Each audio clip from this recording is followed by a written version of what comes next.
శ్రీ విష్ణు రూపాయ నమశివాయ. పెద్దలకి పిన్నలకి అస్తమాను వచ్చే ఒక సమస్య ఉంది. అదేమిటంటే చిత్త స్థిరత్వం లేకపోవడం. ఇది జీవితంలో 3 సార్లు మంది చాలా బాధ పెడుతూ ఉంటుంది. మొట్టమొదటి ఏమిటంటే పిల్లల విషయంలో. చాలామంది తల్లిదండ్రులు చూస్తూనే ఉంటారు కదా! ఏమిటంటే పిల్లలు తెలివైన వాళ్ళు ఉంటారు కానీ ఒక్క నిమిషం కూడా పుస్తకం దగ్గర కూర్చోరు.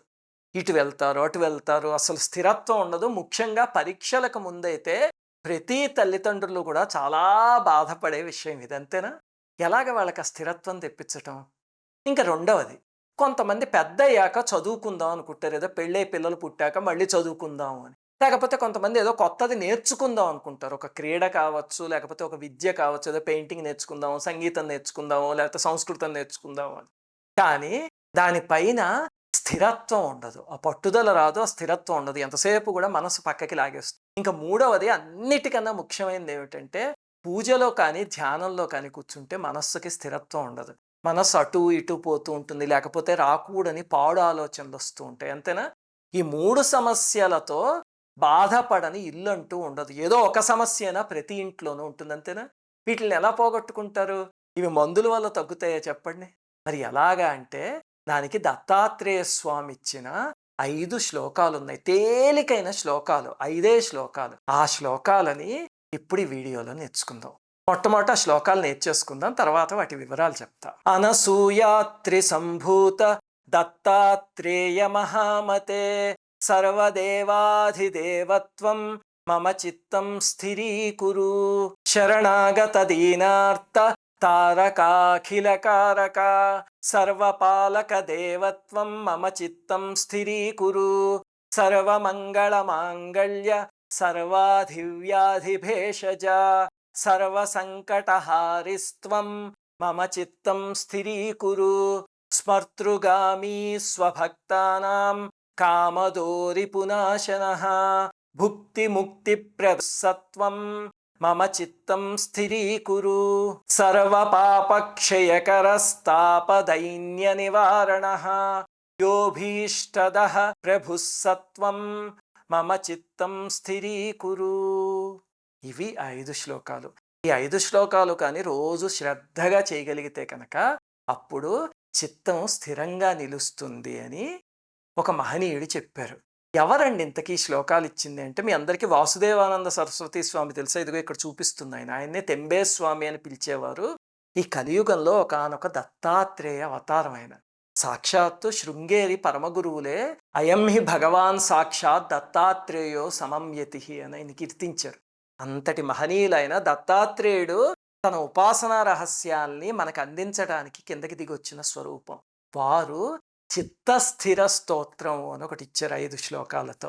అవే ఈ 5 శ్లోకాలు. ఇవి నేర్చేసుకున్నాం కదా చాలు అనుకుంటే ఇక్కడ ఆపేయండి. లేదు, అసలు వీటి అర్థాలు ఏమిటి, నేను మీకు ఎందుకు చెప్తున్నాను, ఒక విచిత్రమైన సంఘటన జరిగింది ఈ మధ్య. అవన్నీ తెలుసుకోదలుచుకుంటే కనుక మిగతా వీడియో చూడండి. ఇంతకీ ఏమిటంటే ఒక 2-3 నెలల క్రితం మా ఇంటికి ఎవరో తెలుసున్న వాళ్ళు కుర్రాన్ని తీసుకొచ్చారు.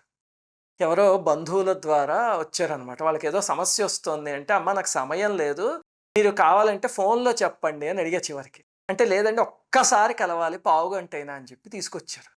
బాబోయ్, అసలు ఆ పిల్లవాడు ఉన్నాడు 6-7 సంవత్సరాలు. సోఫాలు ఎక్కేస్తాడు, మంచాలు ఎక్కేస్తాడు, విగ్రహాలు పడగొట్టేస్తాడు, ఇంకా మేడమెట్లు ఎక్కేస్తూ ఉంటాడు. ఎక్కడ పడిపోతాడో తెలియదు, ఎవరిని కొట్టేస్తాడో తెలీదు. అల్లకల్లోలం చేసి పాడేశాడు అంతే. నేను ఇంకా పట్టుకోలేక, ఎందుకంటే మా ఇంట్లో విగ్రహాలన్నీ మాకు ప్రాణం. మా పిల్లలు చిన్నప్పుడు ఎంతో ఉత్సాహంగా చక్కగా ఆడుకునేవారు తప్ప ఏది పాడి చేసేవారు కదా, అల్లరి చేసేవారు కాదు అసలు. అలాంటివి చూసి ఇది చూసేసరికి అసలు నేను సుశీల కంగారు పడిపోయా. ఆ విగ్రహాలని కాచుకోలేక చివరికి అతను పట్టుకుని ఆ కుర్రాడిని, అమ్మ ఇంతకీ మీరు దేనికి వచ్చారు చెప్పండి అమ్మా, ఫోన్లో చెప్పాల్సింది అసలు అన్న. అనేసరికి వాళ్ళు దీనికోసమే వచ్చామండి, మీకు ఒకసారి ప్రాక్టికల్స్ చూపిద్దామని అన్నారు. ఓరి బాబోయ్, నేనే దొరికాను రా బాబు మీకు. అది ఏమిటి అసలు ఇది అంటే, ఇంట్లో కొంతమంది గారం చేస్తారట పెద్దవాళ్ళు ఉండే ఇంట్లో. దాంతోపాటు అతనికి ఏదో హైపర్ యాక్టివిటీ డిజార్డర్ అని ఏదో ఉన్నట్టుగా డాక్టర్లు చెప్పారు అని చెప్పారు. ఏం చేస్తాం ఇంకా. అప్పుడు నాకు ఇది స్ఫురణలోకి వచ్చి, సరేనమ్మా మీరు రోజు ఆ కుర్రవాడిని పక్కన కూర్చోబెట్టి ఇది చదవండి బలవంతంగా. ఆయన కొన్నాళ్ళకి అతనికి నోరు వస్తే చదివించండి ఏదో ఒకటి చేసి, అప్పుడు మార్పు వస్తుంది అని చెప్పాను. చేసేసరికి ఒక నెలన్నర చేసేసరికి మెల్లిగా మార్పు రావడం మొదలుపెట్టింది అని ఆ తల్లి వీడియోలు పంపించింది నాకు. ఆ వీడియో చూస్తే అసలు నేను ఊహించలేకపోయాను. బుద్ధిగా కూర్చుని ఏదో చదువుకుంటూ ఏదో బొమ్మలు గీసుకుంటున్నాడు. అది చూసి అమ్మయ్య నాకు తుఫాన్ నుంచి రిలీఫ్ వచ్చినట్టయింది చూసేది. దత్త సాంప్రదాయంలో ఉన్న సాధకులకైతే సుపరిచితం ఈ స్తోత్రం. అందుకని మీకు చెప్పాలనిపించి చెప్తున్నా. సరే, ఇప్పుడు వీటి అర్థాలు క్లుప్తంగా చెప్తా మీకు. అనసూయాత్రి సంభూత దత్తాత్రేయ మహామతే అంటే అనసూయాదేవికి అత్రి మహర్షికి పుట్టిన ఆయన దత్తాత్రేయ స్వామి. ఆయన మహామతిట అంటే మహాబుద్ధిమంతుట. ఆయనంత బుద్ధిమంతుడు కాబట్టి చదివితే మనకి బుద్ధిని ఇవ్వగలడు, అంతే కదా. ఎవరైనా ధనవంతుడైతేనే మనం ధనం అడిగితే ఇస్తాడు, అలాగే ఆయన మహామతి, అందుకనే మనకి మతినిస్తాడు. తర్వాత సర్వదేవాధిదేవత్వం మమ చిత్తం స్థిరీకురు, అన్ని దేవతల స్వరూపంలో ఉన్నవో స్వామి నా చిత్తాన్ని స్థిరంగా చేయి. ఇంకా రెండో శ్లోకం, శరణాగత దీనార్త తారకాఖిలకారక సర్వపాలక దేవత్వం మమ చిత్తం స్థిరీకురు. శరణాగతులైన దీనులు ఆర్తులు వీళ్ళందరినీ తరింపజేసేసేవాట, దాటించేసేవాట. అలాగే అఖిలకారక అన్నిటిని సృష్టించగలిగిన వాట, సర్వపాలక దేవత్వం అన్నిటిని పాలించేవాట. స్వామి యొక్క లక్షణాలన్నీ చెప్తున్నారు ఇక్కడ. మూడోది సర్వమంగళ మాంగళ్య సర్వాధివ్యాధి భేషజ సర్వ సంకటహారిస్త్వం మమ చిత్తం స్థిరీకురు. మంగళాలకే మంగళమైన వాట స్వామి. అలాగనే ఆధివ్యాధులకి భిషక్ అంటే డాక్టర్. ఆయన ఆధివ్యాధులు అంటే అర్థం ఏమిటంటే, ఒకటి భౌతికమైన వ్యాధులు, రెండవది మానసికమైన వ్యాధులు. చూడండి, రెండిట్లో ఏదున్నా సరే మనం పూజలోనో ధ్యానంలోనో ఉపాసనలోనో స్థిరంగా కూర్చోలేము. ఏ కడుపు నొప్పి ఉందనుకోండి కూర్చోగలమా పూజలోనో, అలాగే మానసికమైన వర్రీ ఏదైనా ఉందనుకోండి కూర్చోగలమా, మనస్సు స్థిరంగా ఉండదు. ఇక్కడ ఈ పదాలు ఎందుకు పెట్టారు అంటే ఆ శక్తితో అటువంటి వ్యాధులు పోయి స్థిరత్వం వస్తుంది అని. అలాగే సర్వ సంకటహారిస్త్వంట, మనకి సంకటాలు విఘ్నాలు ఇవన్నీ తెలుసు కదా, వీటి వల్లే ఏదైనా కంటిన్యూస్గా చేద్దాము అంటే కుదరదు. మనకి ఏదో ఒక అడ్డంకి వస్తూనే ఉంటుంది. పిల్లల చదువేనా అంతే, మన సాధనేనా అంతే, వాటన్నిటిని కూడా తొలగించేవాడు. చూడండి, పదాలన్నీ కూడా ఏవైతే మన ట్రీట్మెంట్కి అవసరమో వాటన్నిటిని తీసుకొచ్చి పెట్టారు మహానుభావుడు. ఇంకా నాలుగవది స్మతృగామి స్వభక్తానాం కామదోరిపునాశన. స్మతృగామి అంటే పిలవగానే అనుగ్రహించే స్వామి. అలాగే స్వభక్తుల యొక్క కామాది శత్రువులని నాశనం చేస్తాట. చూడండి, కామం క్రోధము ఈ అరిషడ్ వర్గాలు ఉన్నాయి కదా, మదం మాత్సర్యం ఇవన్నీ సామాన్యంగా పూజలో కూర్చుంటే చూడండి కొంతమందికి రాకూడనే ఆలోచనలు వస్తూ ఉంటాయి. అప్పుడు పూజ చేయడానికి చాలా గిల్టీగా అనిపిస్తుంది. అలాగనే కొంతమందికి విపరీతమైన క్రౌర్యం కానీ అహంకారం కానీ ద్వేషం కానీ ఉందనుకోండి. ఇప్పుడు ఎవడి మీద ద్వేషం ఉండి వాడిని ఎలాగైనా నాశనం చేసేయాలి, వాడి పేరు వచ్చి పైకి వస్తున్నాడు, ఎలాగ వాడి కాలు పుచ్చుకుని ఆగేయడం అని మనసులో ఉందనుకోండి, పూజలో కూర్చున్నా సరే ఆ దిక్కుమాలమే గుర్తొస్తాయి తప్ప పూజ మీద మనస్సు నిలవదు. అరిషడ్ వర్గాల్ని నాశనం చేసే స్వామి అలాంటివన్నీ క్లియర్ ఆఫ్ చేసేసి నా చిత్తాన్ని స్థిరం చెయ్యి.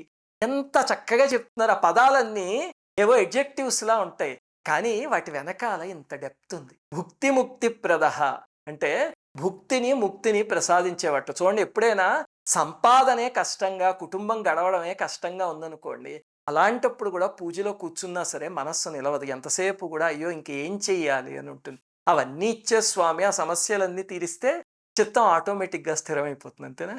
ఆఖరి శ్లోకం సర్వ పాపక్షయకరుడుట తాపాలని దైన్యాన్ని అన్నిటిని నివారించి అభీష్టాల్ని ప్రసాదించే స్వామి నా చిత్తాన్ని స్థిరం చెయ్యి. ఈ స్తోత్రం చదివితే అభీష్టం ఏమిటి అంటే చిత్తాన్ని స్థిరం చెయ్యి. అందుకే ఆఖరి శ్లోకంలో అభీష్టాల్ని ప్రసాదించే స్వామి అని చెప్పారు.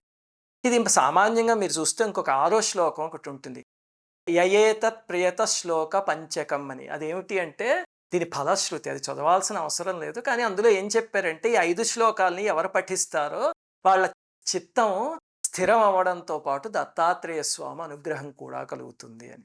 ఎంత తేలిగ్గా ఉన్నాయి 5 శ్లోకాలు.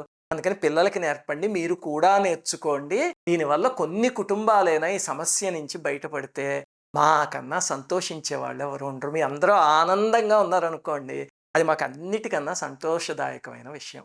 శ్రీమాత్రే నమః. అందరికీ నమస్కారం.